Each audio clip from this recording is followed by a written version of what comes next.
নমস্কার বন্ধুরা, মীরা রান্নাঘরে আপনাদের সবাইকে স্বাগত। আজ বানিয়ে নেব দারুণ স্বাদের নরম তুলতুলে কাঁঠালের পাটিসাপটা পিঠে। খেতে দারুণ আর বানানো একদমই সহজ। চলুন তাহলে পুরো রেসিপিটি দেখার জন্য অনুরোধ রইল। এখানে কাঁঠাল কুয়া নিয়েছি 4টে। আপনারা পরিমাণটা বাড়িয়ে নিতে পারেন যদি ব্যাটারের পরিমাণ বাড়িয়ে নেন। আর কাঁঠাল কুয়াগুলো একটু লক্ষ্য রাখতে হবে যাতে একটু শক্ত হয়। এইভাবে ভেতরের বীজের অংশটা আমি পরিষ্কার করে নিচ্ছি।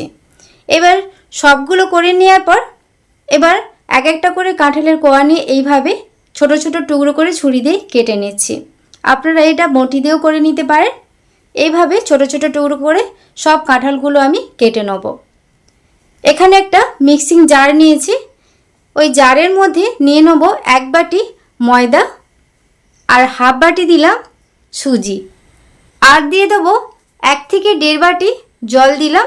আপনারা সুজি ময়দার পরিমাণ যদি বাড়িয়ে নেন তাহলে জলের পরিমাণ বাড়িয়ে রাখবেন। এবার এটা চাপা দিয়ে ভালো করে গ্রাইন্ড করে পেস্ট বানিয়ে নিচ্ছি। আর পেস্টটা একটা বোলের মধ্যে নিয়ে নিচ্ছি।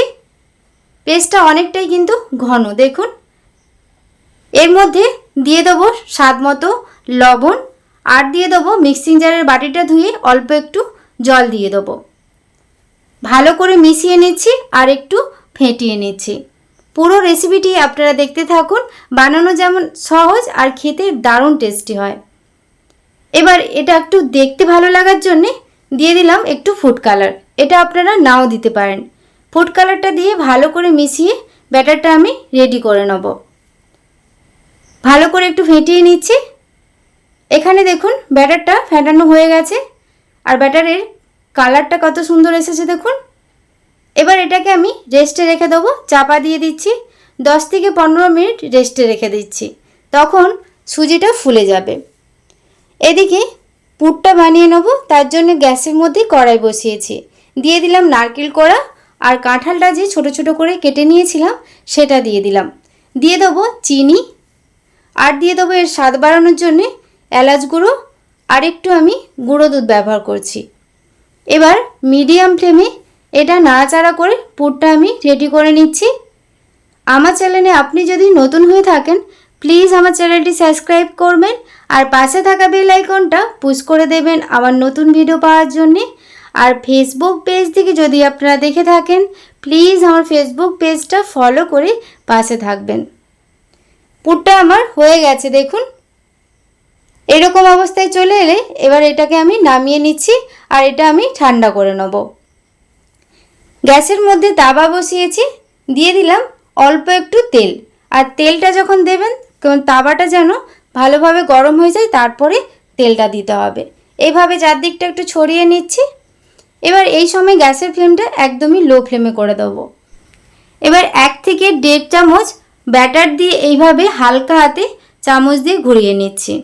আমি এই সাইজের বানাচ্ছি, আপনারা এর থেকে বড় সাইজের একটু করে বানিয়ে নিতে পারেন। একটু অপেক্ষা করলে ওপরটা যখন একটু শক্ত হয়ে যাবে তারপর কিছুটা পরিমাণ পুর ওর মধ্যে দিয়ে দিলাম। দিয়ে এইভাবে হালকা হাতে মুড়ে নিতে হবে। দেখুন এইভাবে পাট করে নিলাম। কত সুন্দর হয়েছে। এপিট ওপিট একটু হালকা আঁচে ভেজে নিচ্ছি। এখানে কোনো রকম আর কিন্তু তেল ব্যবহার করার দরকার নেই। এইভাবে পাটিসাপটাগুলো আমি বানিয়ে নেব। দেখুন একটা হয়ে গেছে, দেখতে কত সুন্দর লাগছে, খেতেও কিন্তু দারুণ স্বাদের হয়। একইভাবে আমি বাদবাকি পাটিসাপটাগুলো বানিয়ে নিচ্ছি। একইভাবে কিছুটা ব্যাটার দিয়ে এইভাবে আবারও পুর দিয়ে এপিট ওপিট একটু হালকা করে ভাজা করে নিলাম। এইভাবে আমি সবগুলো বানিয়ে নিয়েছি। দেখুন এখানে সবগুলো বানানো হয়ে গেছে। কত সুন্দর লাগছে দেখতে, খেতেও কিন্তু দারুণ স্বাদের হয়। আপনারা বাড়িতে বানাবেন। আর আজকের রেসিপিটি আপনাদের কেমন লাগলো অবশ্যই কমেন্ট করে জানাবেন। আর রেসিপিটি ভালো লেগে থাকলে প্লিজ একটি লাইক কমেন্ট শেয়ার করবেন। দারুণ নরম তুলতুলে হয় আর খেতে অনেক স্বাদের হয়।